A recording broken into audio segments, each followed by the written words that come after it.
Welcome to Relaxing Revenge Storytelling. I'm your host, and tonight's story is a real treat. My name is Lily Slater. I'm 38 years old. On a Saturday morning in April, I stood in my own living room holding a Bluetooth speaker above my head while my mother lunged for it like a woman trying to catch something falling off a shelf. But what was falling was her. 11 forks stopped moving at the same time. 11 faces turned toward the sound of my mother's own voice coming out of that little black speaker, laughing, saying words she never expected anyone in that room to hear. And the woman who recorded those words, the woman who sent that voice memo thinking it would stay buried in a private chat, was now standing 3 feet from me with her hands frozen in midair and her mouth open and nothing, absolutely nothing coming out of it. What I did next changed every relationship in my family. But to understand why I did it, you need to understand what she did first. Before I go back to the beginning, if this story is already landing somewhere personal for you, I want you to do something small. Hit subscribe, leave a comment. This channel exists for people who have learned the hard way that the ones closest to you can also be the ones mapping your life without your permission. If you have ever confused someone asking about your finances with someone caring about your future, stay with me. You are not alone in that mistake. And it was never your fault for trusting. To understand how I ended up holding that speaker above my head in a room full of my own family, you have to go back almost 5 years, to the night my father had a stroke and everything I thought I knew about loyalty started to unravel. I was 33 when I got the call. I was bathing Mateo, who was 4 at the time, and my phone buzzed on the edge of the sink. And when I saw my brother Kevin's name, I almost let it go to voicemail because Kevin never called unless he needed something. But something made me pick up. He said Dad collapsed on the back porch. He said Mom was hysterical. He said the ambulance was already there, but could I come? I wrapped Mateo in a towel, drove 11 minutes to my parents' house on Kellner Road, and walked into a kitchen where my mother Connie was sitting at the table with both hands flat on the surface like she was holding the house down. My father Gordon was already at Mount Carmel East. The stroke was moderate, the doctor said. He would recover most function. But recovery would take months, maybe longer, and someone would need to be there for the daily work of it. The physical therapy, the meals, the medication schedules. The sheer repetitive labor of helping a 62-year-old man relearn how to button his own shirt. Kevin lived in Denver. He had a sales job he described as demanding, though I never fully understood what he sold. He flew in for 3 days after the stroke, hugged me in the hospital hallway, said, "You've got this, Lil," and flew home. That was his contribution. I don't say that with bitterness. I say it because it's the first entry in a ledger that would eventually grow so long it needed its own binder. I moved my parents into my bungalow on Harmon Street. The house I bought with a VA-adjacent first responder loan and 4 years of savings in a credit union account. 3 bedrooms. 1 for me, 1 for Mateo, 1 that became my parents' room. I set up a folding table in the corner of my bedroom for my laptop because the desk in the 3rd bedroom was now next to my father's hospital bed. I am a pediatric physical therapist. I have been one for 14 years. I work at a rehabilitation clinic here in Columbus, and I built that career on early mornings and weekend certifications and the kind of slow, patient, accumulating effort that doesn't make for interesting dinner conversation, but makes for a life you can stand on. I say this because it matters. I am not careless. I am not naive in the way my mother would later describe me. I notice things for a living. I watch children's bodies for asymmetries most adults would never see. I track progress in millimeters. I document everything because in my field, if you don't document it, it didn't happen. But I didn't document my mother because she was my mother. I cooked 1,160 dinners over the 4 years and 7 months my parents lived in my house. I know that number because after the first year, I started keeping a meal log for my father's dietary restrictions, and the count was right there in the notebook. I surrendered 312 Saturdays to caregiving. I drove my father to 97 medical appointments. I did all of this while working full-time and raising Mateo, who went from 4 to 9 in that house, who learned to be quiet when Grandpa was sleeping and to hand Grandma her reading glasses and to set the table for 5 instead of 2 without anyone asking him to. In all that time, my mother never once said thank you, but she said, "That's what daughters do," exactly 41 times. I know because I started counting in year 2. I started counting because I needed to know if the feeling I had was real or if I was being ungrateful. The count confirmed it. 41 times she looked at the meal I cooked or the appointment I drove to or the Saturday I spent changing sheets instead of taking Mateo to the park, and she said those 5 words like she was reading them off a prescription label. That's what daughters do. Not thank you. Not I appreciate this. Not even I see you. Just a statement of obligation. As if my entire life was a debt I was born into and could never pay off. And here's what made it worse. Here's the part that kept me up at night and made me feel like I was losing my mind. In front of other people, my mother was magnificent. When Aunt Diane visited, Connie would put her arm around me in the kitchen and say, "I don't know what I'd do without Lily. She's the backbone of this family." When the neighbors came by with a casserole, Connie would tear up and say, "My daughter gave up her whole life for us. I pray every night that God gives her back double what she's given." When my father's physical therapist, a colleague of mine, came to the house for his sessions, Connie would offer her coffee and say, "Lily got her gift from somewhere, and I like to think it was from watching me take care of my own mother." The neighbors loved her. The church loved her.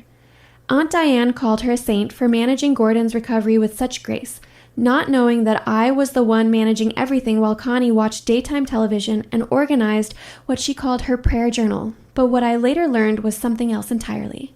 3 months after moving in, the questions started. They came disguised as concern, wrapped in the warm packaging of a mother worrying about her daughter's future. "What does a physical therapist even make these days, honey? I just want to know you're okay." And I told her.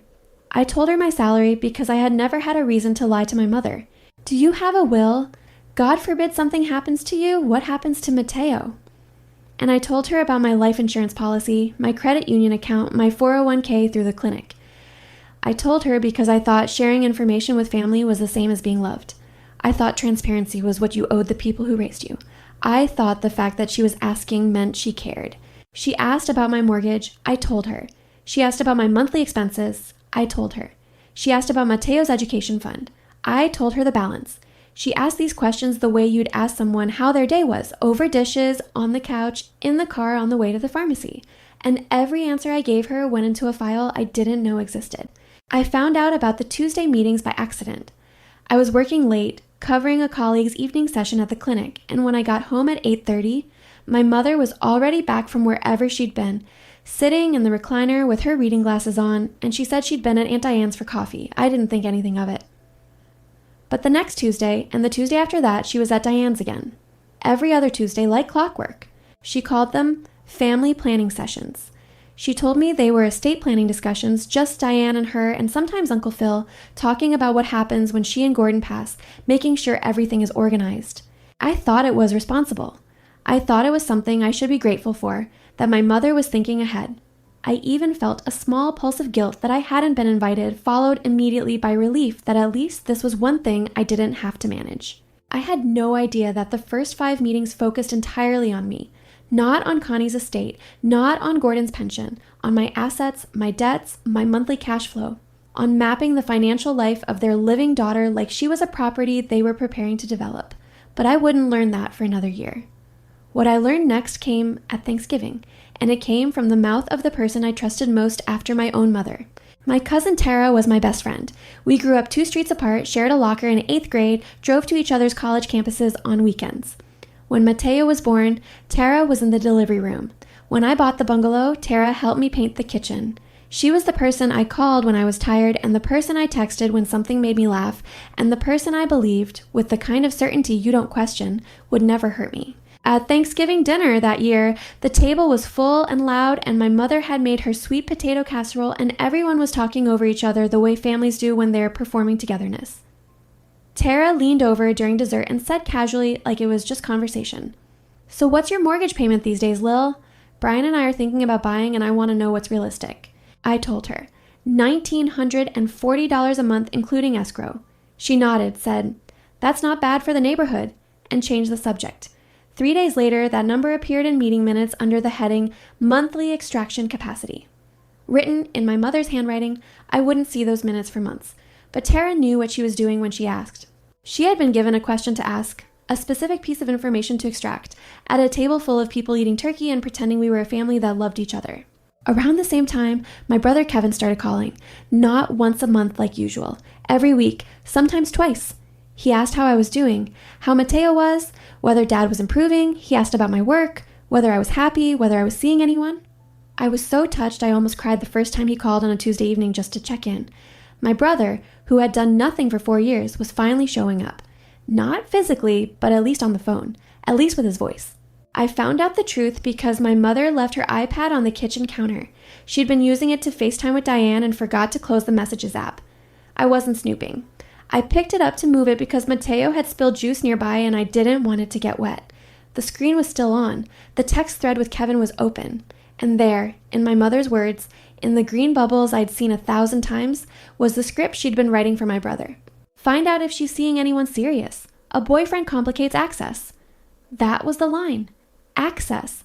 My mother used the word access about my life the way you'd use it about a bank vault. And Kevin, my brother, who I thought had finally remembered I existed, had been following her instructions for weeks, asking me questions she'd written for him, reporting back with my answers.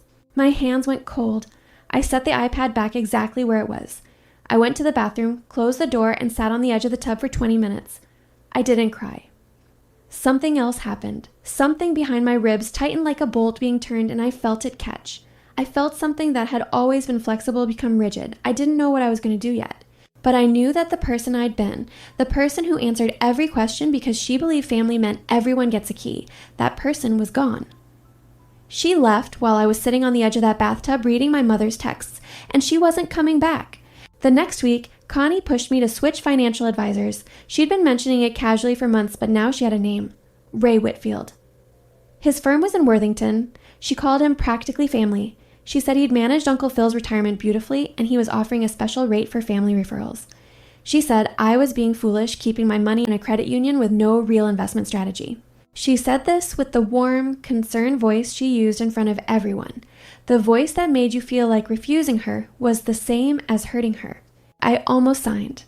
I had the advisory agreement on my kitchen table, a pen in my hand, and Connie standing behind me with her palm on my shoulder. I was reading the terms because that's what I do. I read things, and I almost missed it. Buried in paragraph 11, in the dense language of financial services agreements, was a clause granting third-party account visibility to designated family representatives.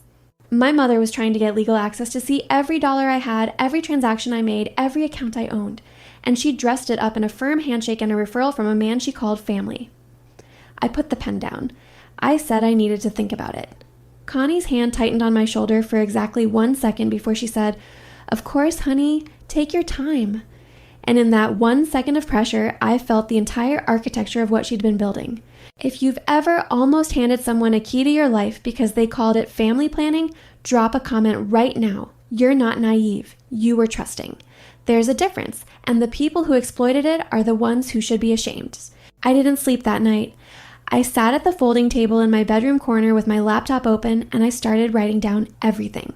Every question Connie had asked, every piece of financial information I'd shared, every Tuesday meeting I'd noticed, Kevin's calls, Tara's Thanksgiving question, Ray Whitfield's advisory agreement. I wrote it down because I'm a physical therapist, and in my field, if you don't document it, it didn't happen. And I needed this to have happened. I needed it to be real on paper because in my head, it still felt impossible. Mothers don't do this, but mine did. The confirmation came from the last person I expected.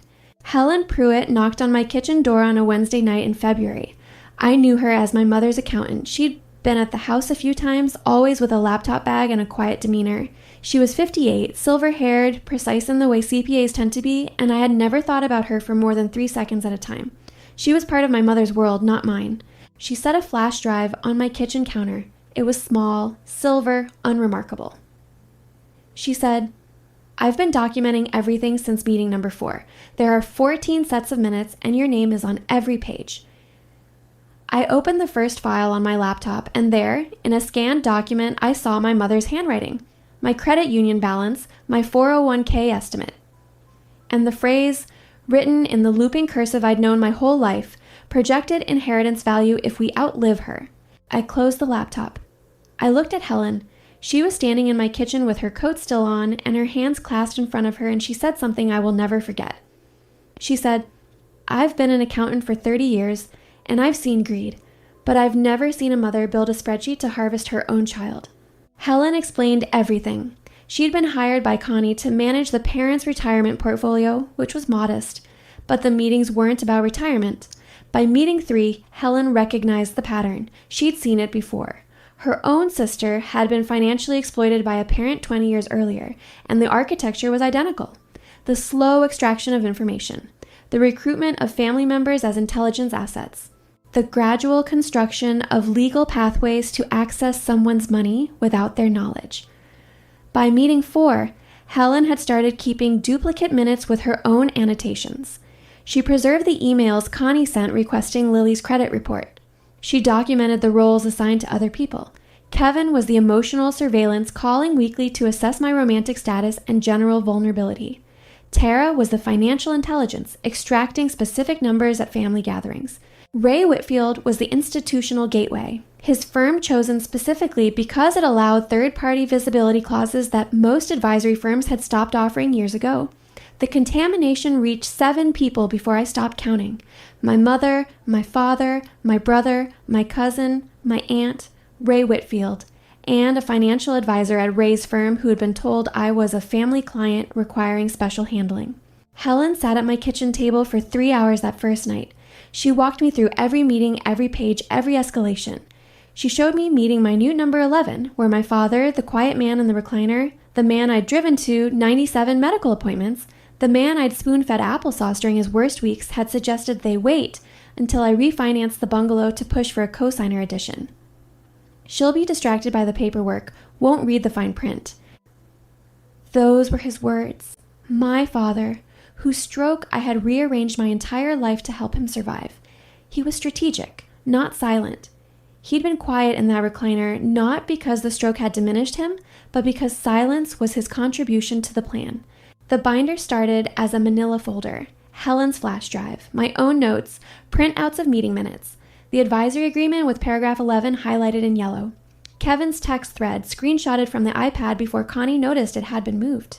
The folder thickened over the following weeks as Helen and I met twice more, each time adding context, annotations, timelines. And then the voice memo arrived. Connie had sent a 47-second WhatsApp message to Aunt Diane. She didn't know that Diane's phone auto-synced to a tablet her teenage daughter used for homework. Diane's daughter heard the memo. She was 16. She was horrified. She forwarded it to me. I played it once, sitting in my car in the clinic parking lot during my lunch break. My mother's voice, relaxed, laughing, the voice she used when she was comfortable, when she thought she was among allies. Lily's too stupid to notice. She thinks family means everybody gets a key. We just need the routing number, and once we're on the account, she'll never audit us. She doesn't audit anything, she just trusts. I played it once. I saved it. I turned off my phone. I sat in that parking lot for 40 minutes staring at the steering wheel of my car. My hands were shaking, not from fear, from the sound of my mother's laugh. She was laughing while she said it. She was laughing at me, at the fact that I trusted her, as if my trust was the funniest thing she'd encountered that week. As if the thousands of dinners and the hundreds of Saturdays and the years of my life I had surrendered to her comfort were just the setup for a joke she was telling her sister. The manila folder became a 3-ring binder. I bought it at Staples on a Saturday morning while Mateo was at his friend's house. Black, 2-inch spine. I organized everything chronologically. 14 meeting minutes with Helen's annotations, the advisory agreement, screenshots of the text thread, a timeline of Kevin's calls mapped against Connie's instructions, and in the front pocket, a printed transcript of the voice memo because I wanted them to see the words even as they heard the voice. Helen asked me what I was going to do. I told her I was going to let my mother throw herself a party, and then I was going to show everyone who she really was. 3 weeks before the brunch, Connie did something that almost broke my resolve. She organized a surprise birthday dinner for Mateo. She decorated the kitchen with streamers. She baked a cake from scratch, chocolate with peanut butter frosting, Mateo's favorite. She invited 3 of his friends from school. She sat on the floor and played cards with him and his friends, and she laughed. The same laugh from the voice memo, but pointed in a different direction. Pointed at a 9-year-old boy who loved his grandmother. She hugged me that evening in the kitchen while I was doing dishes, and her arms felt like home. Meeting minute number 13, which Helen provided 2 days later, showed that the birthday party was scheduled to reestablish trust before the refinance push. The party was not a party. The hug was not a hug. The chocolate cake with peanut butter frosting was a strategic asset deployed on a timeline. And my mother's arms around me in the kitchen, the arms that felt like home, were the arms of a woman who had written my name next to the words primary target and laughed about it on a voice memo to her sister. I told Mateo we were having a brunch. I told him Grandma and Grandpa would be there and he should wear his nice shirt. He asked if there would be pancakes. I said yes. He said okay. He was 9. He didn't know that in 2 hours his mother was going to dismantle the family he thought he had. I arranged for Helen to pick him up from the brunch early, before the worst of it. He didn't need to see what I was about to do. He just needed to know, eventually, that his mother protected what mattered. The morning of the brunch, I got dressed slowly. I chose a blue cardigan Mateo had picked out for my birthday because I wanted to wear something chosen by someone who actually loved me. I put the binder in a canvas tote bag and set it by the front door. I checked my phone. The voice memo was loaded. The Bluetooth speaker was charged. I looked at myself in the bathroom mirror and I didn't recognize the woman looking back, and I was glad. The woman who would have let this continue, the woman who answered every question because family, that woman was gone. The woman in the mirror had a binder and a speaker and a cold, clear certainty that today was the last day anyone would call her stupid and be right. I drove to my parents' temporary apartment first to pick up a casserole dish Connie had asked me to bring. This was the arrangement. The brunch was at my house, but Connie had insisted on making her sweet potato casserole because she said it wouldn't be family without it. I stood in her kitchen while she wrapped the dish in foil, and she chatted about the guest list, who was coming, whether Diane would bring wine, whether Phil's back was better. She was happy. She was animated. She squeezed my hand and said, "I'm so glad we're doing this, Lily. Family is everything." I carried the casserole to my car, and the foil was warm on my lap, and I thought about how the word family had become the most dangerous word in my vocabulary. I set up the dining room. Folding table extended with a leaf I borrowed from a neighbor. 11 chairs, place settings for everyone. I put the Bluetooth speaker on the sideboard behind the flower arrangement, half hidden by a vase of grocery store tulips. I put the tote bag under my chair. I made pancakes because I'd promised Mateo. I made coffee. I set out juice. And then I opened the front door and waited for the people I used to call my family to walk into the last meal they would ever eat at my table. They came in waves. Aunt Diane first, with a bottle of white wine and a hug that smelled like her drugstore perfume. Uncle Phil behind her, shaking rain off his jacket, asking where to put his umbrella. Cousin Tara, who I hadn't spoken to in 3 weeks and who didn't seem to notice, breezing in with a fruit salad and a smile that I now understood was part of her assignment.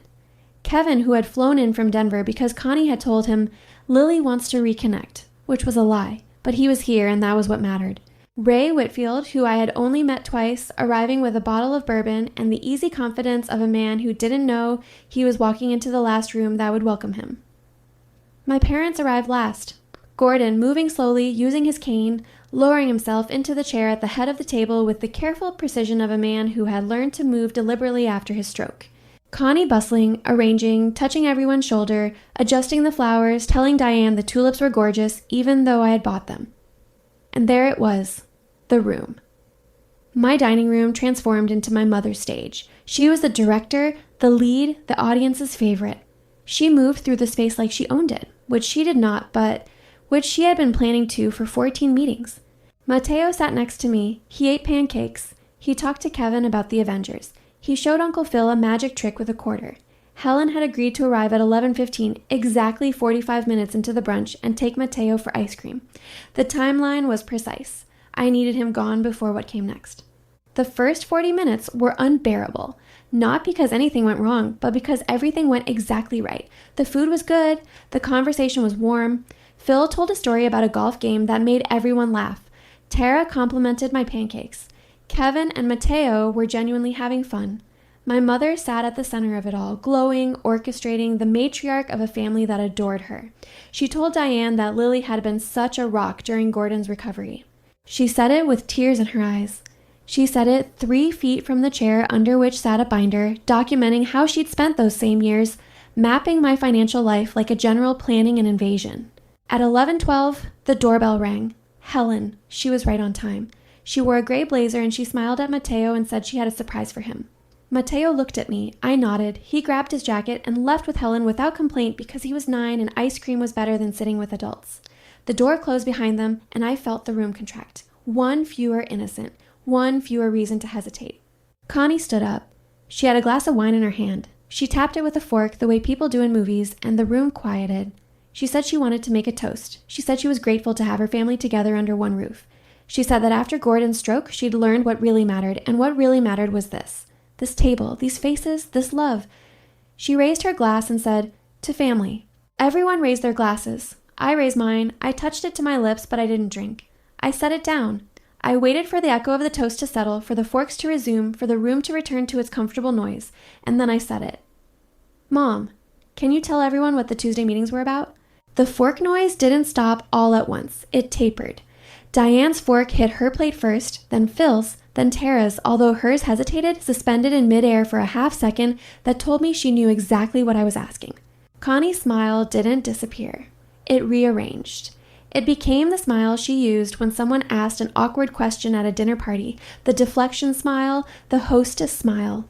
She tilted her head slightly to the left, the way she always did when she was about to manage someone. She said, "Estate planning, honey, for everyone's benefit, you know that." I reached under my chair. The canvas fabric of the tote bag was rough against my knuckles. I pulled the binder out and I set it on the table next to my plate. It was black. 2-inch spine.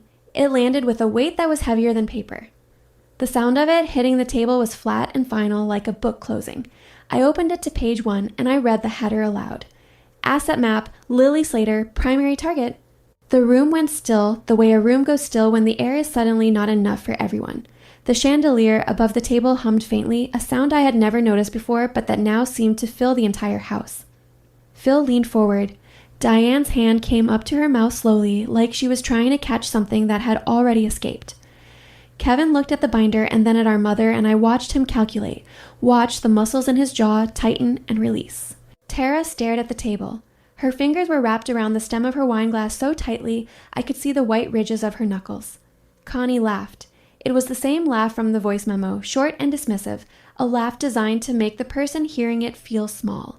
She said, "Lily, what on earth is this? You're embarrassing yourself." I turned to page 3. The paper was smooth under my fingertip and the handwriting was unmistakable, the same looping cursive that had signed my permission slips in elementary school. Meeting minutes, session 1, attendees, Connie Slater, Diane Briggs, Helen Pruitt, CPA. Agenda. Lily's credit union account balance estimated at $47,000. Lily's 401k balance estimated at $62,000. Lily's monthly mortgage obligation, $1,940. I looked up. "These are your meeting minutes, Mom. In your handwriting." Connie's laugh died. Her mouth was still shaped like it, but no sound came out. The wine glass in her hand tilted slightly, and a drop of white wine slid down the outside of the stem and landed on the tablecloth, a small wet circle spreading into the fabric. She looked at the page. She looked at Diane. She looked back at me. "That's taken out of context. We were planning for the family's future." "Whose future?" I said. I didn't raise my voice. I had rehearsed not raising my voice. I turned to page 7. Meeting 5, agenda item, recruitment of Kevin Slater for emotional surveillance, assigned task, weekly phone calls to assess Lily's romantic status and financial vulnerability. Quote from Connie Slater, "Find out if she's seeing anyone serious. A boyfriend complicates access." Kevin pushed his chair back an inch, not enough to stand, enough to separate himself from the table by the width of a decision. The legs of the chair scraped against the hardwood floor and the sound cut through the silence like a match being struck. He said quietly, "Lily, just my name, nothing else." But the way he said it, with his eyes fixed on a point somewhere between the binder and his own hands, I knew he wasn't going to deny it. I had practiced for denial. I had not practiced for this small, broken acknowledgement. I turned to page 9. Meeting 7. Agenda item. Cousin Tara Briggs assigned to extract mortgage payment information at Thanksgiving dinner. Result, successful. Amount obtained, $1,940 per month. Filed under heading Monthly Extraction Capacity. Tara made a sound, not a word. A sound. Like the air had been punched out of her. She set down her fork and it clattered against the edge of her plate and then fell to the floor and she didn't pick it up. Nobody picked it up. Diane looked at her daughter and then looked at Connie, and the hand that was covering her mouth pressed harder. I could see the indentation of her fingers against her cheek. Page 11. I didn't look up. I didn't need to. I knew the room by feel now. I could feel Phil's stillness to my left, dense and heavy, the stillness of a man processing something that was rearranging his understanding of 30 years. Meeting 9. Agenda item. Advisory firm transfer. Ray Whitfield's firm selected for third-party visibility clause, allowing designated family representatives to view all account activity. Connie Slater designated as primary representative. Ray Whitfield set down his fork. He set it down carefully, parallel to his plate, the way a man does when he's about to leave a restaurant. His face had gone the color of the tablecloth. He didn't look at anyone. He looked at the door. I noticed his hand move to his breast pocket where his business cards were, a reflex, as if the first thing his body wanted to do was distance his professional self from the room. Page 14. My voice was steady. I had practiced this in my bathroom mirror at 2 in the morning for 3 weeks, and I had earned this steadiness. The steadiness was not calm. It was architecture. It was built. Meeting 11. Gordon Slater in attendance. Suggestion: wait until Lily refinances the bungalow to push for cosigner addition. Quote, she'll be distracted by the paperwork, won't read the fine print. I looked at my father. He was sitting at the head of the table with both hands flat on the surface, the same posture my mother had used the night of his stroke, holding the table down, holding the house down, holding something down. His wedding ring caught the chandelier light and threw a small, bright line across the tablecloth. He didn't look at me. He looked at his hands. The quiet man in the recliner, the strategic one. I waited 7 seconds for him to speak. I counted them. He didn't. Connie stood up. Her chair scraped the floor and the sound was enormous in the silence. A glass near the edge of the table wobbled and Phil reached out and steadied it without looking at it. She said, "This is ridiculous. Helen had no right to share confidential documents. This is a violation of professional ethics and I will have her license." Her voice had changed. The warmth was gone. What was underneath was something I had heard only in fragments over the years, in rooms where she thought I wasn't listening. It was the voice of command, the voice of a woman who had spent 14 meetings at the head of a table giving instructions. I reached for my phone. I opened the voice memo. I connected to the Bluetooth speaker on the sideboard. The connection chime was soft, barely audible, but Connie's head turned toward it the way an animal turns toward a sound it recognizes as danger. And I pressed play. My mother's voice filled the room, relaxed, laughing. 47 seconds of a woman who thought she was speaking privately to her sister. The speaker was small, but the sound carried to every corner of the dining room, bounced off the window glass, filled the space between every person at that table. Lily's too stupid to notice. She thinks family means everybody gets a key.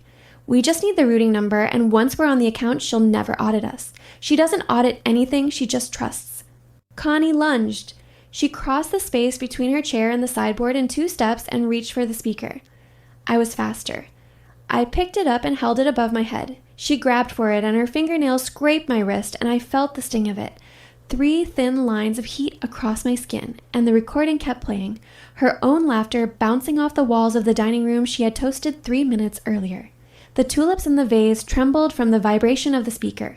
The grocery store tulips I had bought for a table she thought was hers. She stopped reaching. She stopped because she saw Phil's face.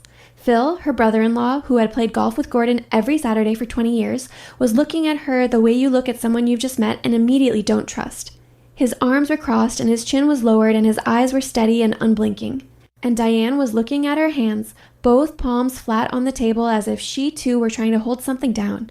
And Kevin was looking at the ceiling, his jaw working, his throat moving like he was swallowing something that wouldn't go down.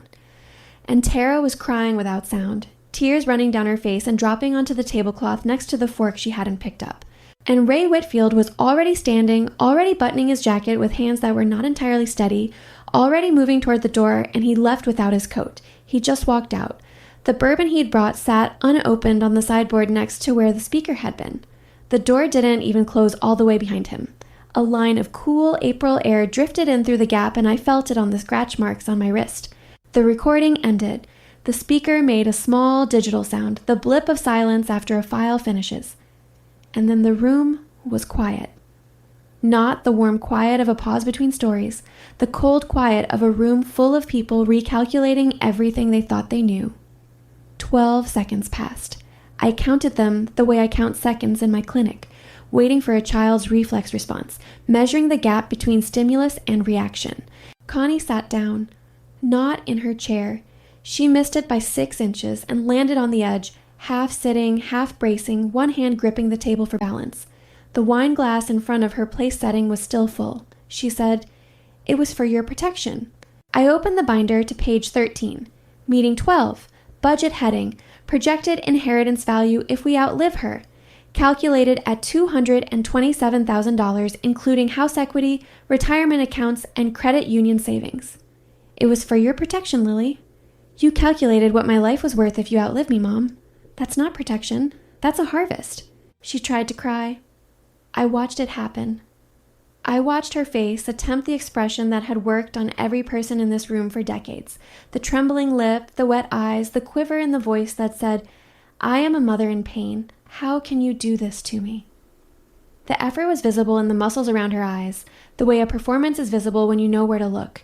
But the room had heard the voice memo. The room had heard her laugh while she called me stupid. And the cry didn't land the way it always had. It landed on a surface that was no longer absorbent. Phil turned his head away. Diane closed her eyes.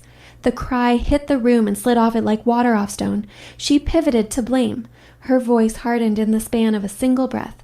Gordon suggested the refinancing idea. Talk to your father. Gordon said nothing. He stared at his hands. His thumbs moved slightly against the wood grain of the table, a small, restless motion, the only movement in his body. She pivoted again. Helen is the one who violated our trust. She was hired to be discreet, and she betrayed us. Helen was hired to manage your retirement accounts, I said. She attended 14 meetings where you planned to strip your daughter's finances. She documented it because it was the most predatory thing she'd seen in 30 years of accounting. She didn't betray you, Mom. She refused to participate. Connie opened her mouth. Nothing came out. She closed it. She opened it again. You don't understand what it's like. She started, but the sentence had nowhere to go, and she knew it, and she let it die in the air between us. Phil stood up. He didn't push his chair back. He just stood, the way men stand when they've decided something. He looked at Connie for a long time. 7 seconds. 8. His expression wasn't anger. It was something quieter and worse. It was the expression of a man revising 20 years of Saturdays, 20 years of golf games and holiday dinners and conversations with a woman he thought he knew. Then he looked at Diane. Then he put his hand on my shoulder, briefly, the weight of it warm and solid, and he walked to the kitchen and stood there alone, looking out the window at the backyard where Mateo's soccer goal leaned against the fence. I heard the faucet turn on. He was getting himself a glass of water, the most ordinary act in the world, in a room where nothing was ordinary anymore. Diane spoke. Her voice was thin and careful, the voice of a woman who was choosing every word the way you choose steps on ice. She said, Connie, I was at those meetings. I let them happen. That's on me too. She paused, her fingers pressed into the tablecloth. She looked at me. I should have said something by meeting 2. I didn't. I'm so sorry. That was the moment. Not the voice memo, not the binder. Diane's apology. Because Diane had been in the room. Diane had watched the entire plan being built and had said nothing, and now she was saying something, and her saying it meant it was real, it was confirmed, it was not Lily being dramatic, or Lily being ungrateful, or Lily misunderstanding family dynamics. It was a woman who had been there saying, yes, this happened, and it was wrong. The confirmation traveled through the room like a current. I saw Kevin's shoulders drop. I saw Tara press her hands over her face. Diane's words did something the binder couldn't do alone. They removed the last exit. There was nowhere left to say this was a misunderstanding. Connie looked at her sister, and her face changed. Not the performance face, not the tearful face, a new face, a face I had never seen. The face of a person who has run out of masks and is standing in the open with nothing between her and the room. It was rage, pure, undisguised, unperformed rage. Her eyes were dry, her mouth was a line. The temperature around her seemed to drop. She looked at Diane the way you look at someone who has cost you everything, and she said, "You were supposed to be on my side." And there it was. The last line, the real line, not "it was for your protection," or "this is out of context," or "Helen betrayed us." The truth finally, in front of everyone. You were supposed to be on my side, not "this didn't happen," not "I can explain." You were supposed to help me get away with it, and you didn't. 9 words that undid 30 years of performance. 9 words that told every person at that table exactly who Connie Slater was when the masks were gone. Kevin stood. He stood slowly, like a man standing up from a long illness. He didn't look at Connie, he looked at me. His mouth opened and closed once, and then he said, "I'm sorry, Lil." His voice cracked on my name. Then he walked to the living room and sat on the couch with his head in his hands, and he stayed there. I closed the binder. I picked it up. I picked up the speaker. I put them both in the tote bag. I looked at my mother and my father and my brother and my cousin, and I said, "You can stay and finish the pancakes. I'm going to go pick up my son." I walked to the front door. I put on my shoes. I picked up my keys from the hook by the door, the hook Mateo had painted blue in first grade, the paint slightly chipped at the edges now from 3 years of keys being hung and removed. I opened the door. The April air was cool, and it smelled like rain and cut grass and the wet bark of the maple tree in my front yard, and I breathed it in, and it tasted different from any air I had ever breathed before. It tasted like the first breath after years of holding. The street was quiet, a neighbor's sprinkler was running, a dog was barking 2 houses down. The world was exactly as I had left it an hour ago, and nothing about it was the same. I drove to the ice cream shop where Helen had taken Mateo. The drive was 14 minutes, and I kept the radio off and the windows cracked, and I listened to the sound of my own breathing, steady even, the breathing of a woman on the other side of something. He was sitting in a booth with a sundae the size of his head and chocolate on his chin and sprinkles on the table around his bowl like confetti. He looked up when I walked in and said, "Mom, Helen let me get extra whipped cream." I slid into the booth next to him and I put my arm around him and I said, "Good." His hair smelled like the shampoo I bought at the drugstore, the green apple one he insisted on, and I pressed my face against the top of his head and breathed him in. Helen looked at me from across the table and nodded once, a small nod. The nod of a woman who has done what she came to do and knows it was enough. Her coffee was half finished. Her hands were folded on the table. She didn't ask what happened. She could see it on my face, and she let me keep it there without naming it. What Helen said on my counter that Wednesday changed everything I believed about my own family. But what she set in motion at that brunch changed everything my family believed about themselves. The call started that evening. Phil called first. He said 4 sentences. "I saw the whole thing. I believe you. Your mother needs help I can't give her. I'm proud of you." I held the phone against my ear and stood in my kitchen, and I didn't say anything for a long time, and he let me not say anything, and that was the kindest thing anyone had done for me in years. The kitchen was dark. I hadn't turned on the lights. The only glow came from the microwave clock, green numbers reading 9:17, and I stood there in the near dark holding the phone and listening to Phil breathe on the other end, and that was enough. Tara sent a message to the family group text at 9:40 that night. It was long and it was public, and it said, in front of every cousin and aunt and uncle on the thread, that she had participated in the extraction of my financial information, that she had been asked to do it by Connie, that she had told herself it was harmless, and that hearing the voice memo had made her physically ill. She apologized. She said she didn't expect forgiveness. She said she hoped someday I'd let her explain why she went along with it, but she understood if I never wanted to hear it. I read the message twice. I put the phone down. I did not reply. Not that night, not that week. Some apologies need to sit in the open air before you know what they're worth. Kevin's letter arrived 5 days later. 4 pages. Handwritten on hotel stationery from the airport Marriott where he'd stayed the extra night before flying back to Denver. He said he'd known the calls felt wrong, but he'd told himself Mom was just worried. He said hearing his own name in the meeting minutes, seeing the script she'd written for him, made him feel like a puppet whose strings had just been cut. He said he was sorry. He said he was getting therapy. He said he loved me, and he understood if that word meant nothing coming from him right now. I folded the letter and put it in the binder in the back behind the last page of meeting minutes. It belonged there, not as evidence, as context. Ray Whitfield's firm dropped Connie as a client within the week. I know this because Phil told me. Ray didn't call me. He didn't apologize. He just disappeared from the story the way people do when the cost of being associated with someone exceeds the cost of silence. His coat was still at my house. I put it in a bag and left it on Diane's porch. It sat there for 2 days before someone took it inside.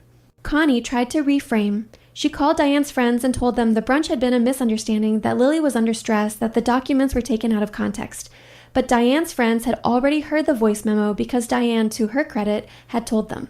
And a mother's own voice laughing about her daughter being too stupid to notice is not a document that can be taken out of context. It is the context. She called the church. She told the pastor that Lily had been manipulated by a disgruntled accountant. But Helen had already contacted the pastor herself, not to share documents, but to ask a single question. Has Connie ever asked you to encourage Lily to be more generous with family?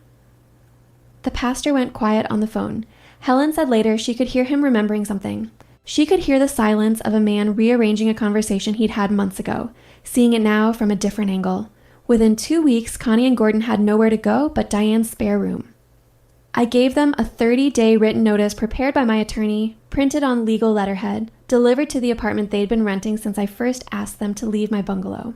The notice was firm and polite, and it specified the date, and it gave them exactly the amount of time the law required and not 1 day more. Gordon carried their suitcases to Diane's car. He moved slowly, his cane in one hand and the suitcase handle in the other, and he didn't look back at the building. Connie walked past me without speaking. She was wearing the same blouse she'd worn to the brunch, and I wondered if she'd done that on purpose, if she was trying to remind me of the toast, of to family, of the performance. But the performance only works when the audience believes it, and her audience was gone. Diane took them in because Diane was trying to make amends.